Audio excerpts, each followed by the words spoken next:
সর্বসম্মত প্রস্তাবের বাইরে note of ডিসেন্টের বিষয়গুলো জুলাই সনদে সন্নিবেশিত করার স্বাক্ষর করবে না সিপিবি, বাসদ মার্ক্সবাদী ও বাংলাদেশ জাসদ।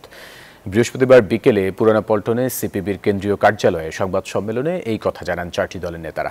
তারা বলেন, নোট অব ডিসেন্ট সহ জুলাই সনদ বাস্তবায়ন করা জনগণের সঙ্গে প্রতারণা শামিল। জাতীয় ঐকমত্য কমিশনের বৈঠকে গৃহীত প্রস্তাবসমূহের বেশ কিছু বিষয় জুলাই সনদে সঠিকভাবে উপস্থাপন করা হয়নি বলে অভিযোগ এই চারটি দলের।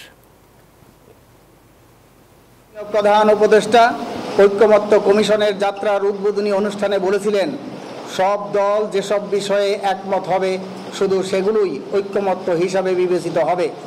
আমরাও প্রধান উপদেষ্টার সাথে একমত পোষণ করেছিলাম, কিন্তু জুলাই সনদের যে চূড়ান্ত কপি গত 14 অক্টোবর আমাদের কাছে পাঠানো হয়েছে, সেখানে দেখলাম সর্বসম্মত বিষয় ছাড়াও নোট অব ডিসেন্ট দেওয়া প্রস্তাবগুলো সনদে যুক্ত করা হয়েছে।